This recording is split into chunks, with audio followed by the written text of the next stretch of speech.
Hey guys, Robbie K in. A little quieter environment for the second one, so apologies if you can't hear mid-90s. Can try to repost if it doesn't come out cohesive. But let's get to kind of what tonight's review is. We've got our second of the two films that I was planning on seeing this weekend. Welcome to another Robbie's Movie Reviews. Thank you very much for tuning in. Let's get started as we kind of hit up movie number 2, Hunter Killer, starring Gerard Butler. Yes, the former leader of Sparta has taken on a new garb in the terms of a impromptu captain of a submarine, hoping to figure out a mystery of what lies beneath the ice, potentially hunting down submarines.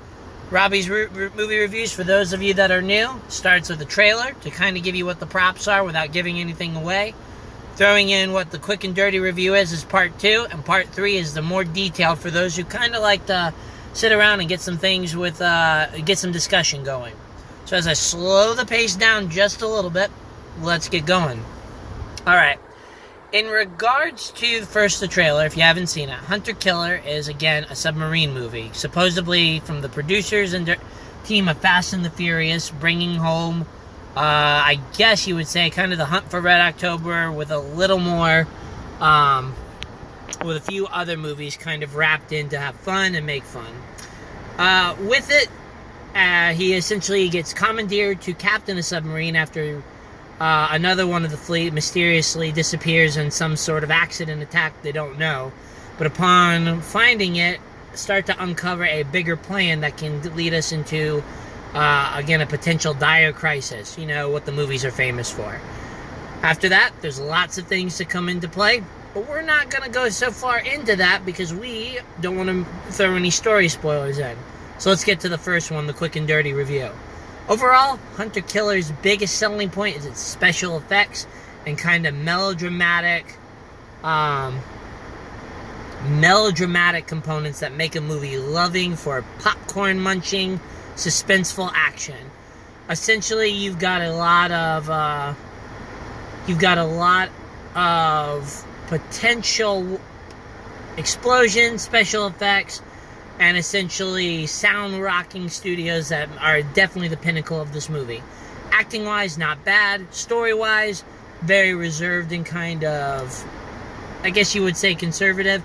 And in terms of violence, most of it is actually not that bad. So again, it's kind of the 90s, early 2000s war action movie level that isn't quite susceptible to modern violence that we've seen in the past. Now, overall, again, it's again not also the most unique and a little cliche and overdramatic at times, but all in all, a rather entertaining popcorn munching flick. So with that, for those of you ready to kind of peace out, here is where we have our scores for part 1.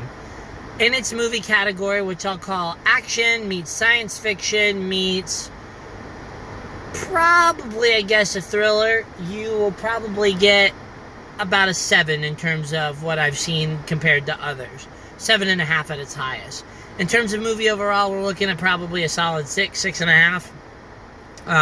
Want to know a little more why? That's where part 2 comes in. Otherwise, have a good night, and thank you very much for checking in. Please share, let people know. And we'll go, and I'll do whatever I can to make these better. Now, in regards to kind of the second one, for those of you who like a little more discussion-based and want to talk, well, it starts with the likes like we always want to do, starting on that positive foot. In regards to Hunter Killer, the first thing is that I always like a good Gerard Butler film. Very similar to Liam Neeson being the one man taking on the dark underbelly. Gerard Butler seems to be taking on the global disaster crisis. So, if you love those kind of films and just want to get your laughs and energy on with it, this movie is going to be great for you because it steps right back into that familiar role with Gerard Butler. He's fun. You know, that serious, stoic face is something that will be a hero to some, cheesy to others, and just a fun comfort zone if you've been a fan of, like, his last 3 movies. You know, he takes on hold kind of the man's man, giving those very fun speeches that these kinds of movies are famous for. I agree that the second thing is definitely the special effects. These things, I'm not saying are state-of-the-art, mind-blowing, thinking outside the box, but It's really good. It brings you into the cockpit of kind of all the modern warfare, giving you a hands-on look, whether it be the kind of bows and heads of the ship, where you get to see kind of the dynamic interface between captain and crew, to the inner mechanisms of a nuclear-carrying submarine ready to go about in its underwater voyages of claustrophobic intensity. Regardless, it really brings upon it a fantastic kind of view of it, and really brings that Hollywood magic to life.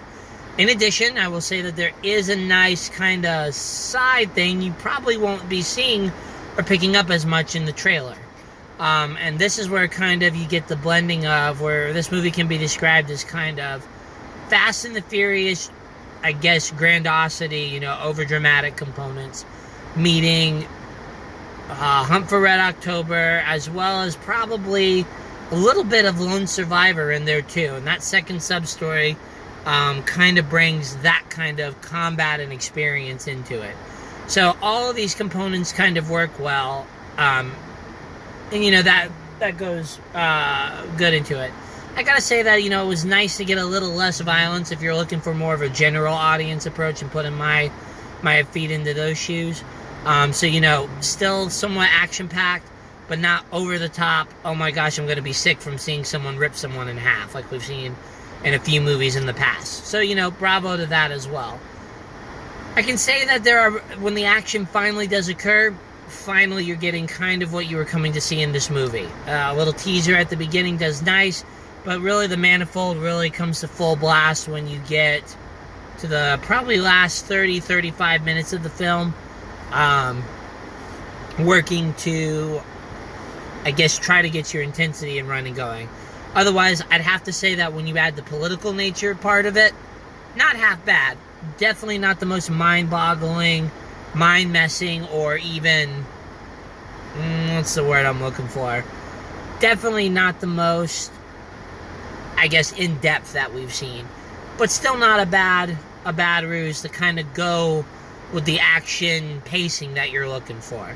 So, kudos to them on that. Overall, acting-wise, it's solid. I can definitely say that the Russian boat commander is probably my favorite role, even though he said little. But the portrayal works very well for me, and I like the character that they developed in terms of that goal. So, overall, those are kind of my likes for it. Now, let's get to the dislikes, because unfortunately we do have those, but we roll with them.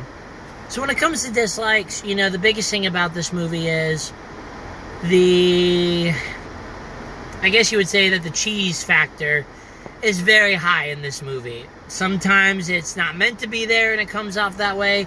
Sometimes the dialogue is written very, very preachy, and by far, some of the funny things about it are the grandiosity. It's fun. It's over melodramatic, and you'll either love it or you won't love it.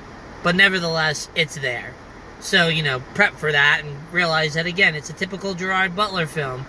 So, don't expect it to be all serious and tight like we saw with 300 or some of the other ones. Anyway, when you then bring in the second part, I gotta say that they tried to put a lot of people in here to try to give some character development. And, they did a decent job at least alliterating.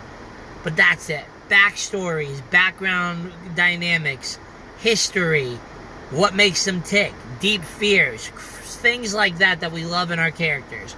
They are the minuscule bottom line, because there's a lot crammed into this.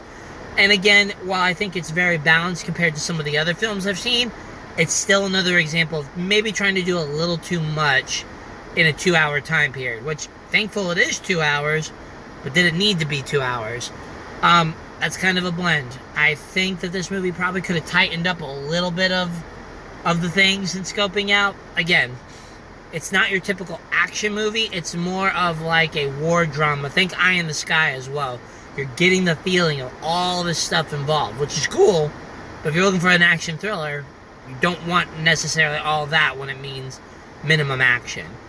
And if you want your character development like we've seen in some of his movies, heck, 300 was all action, but you learn some of the tickings of some of the other Spartans. That one is kind of absent in this, which I would have, I guess, liked to see. But, again, looks like you're trying to make this a one-and-done film, and we've got it. In regards to anything else about it, the plot dynamic is fine. It works, does what it needs to do. Definitely not the most creative and not the most original. It's very difficult to do that, so, that's a small, more bonus, be more bonus points if they did that to really earn it. In regards to it, I think I've already said that the movie needed to be tightened up a little bit, and by far the biggest thing was maybe a little more action for yours truly if you're going to make this an action film. Yes, when the grand total comes together, it's probably maybe 40 to 50 minutes of action in 120 minutes, so not quite halfway. But that's where that tightening and editing comes in. So it just depends on how much you are looking forward to an action movie to determine whether or not this will be a film for you. Nevertheless, let's wrap this up. Overall, Hunter Killer is actually a pretty good political war drama movie come to light. Again, there's enough nuances to bring with it a very powerful, fun film that if you're a Gerard Butler fan, you've got it. However, the biggest thing is that Hunter Killer is definitely not the most action-packed movie, not the most character-driven, and has a couple of things that are one and done. So, again, not Gerard Butler's best work, but certainly not his worst. And I have to keep using him because, again, he's kind of the star of the show. Nevertheless, special effects definitely make it worth a trip to the movie theater.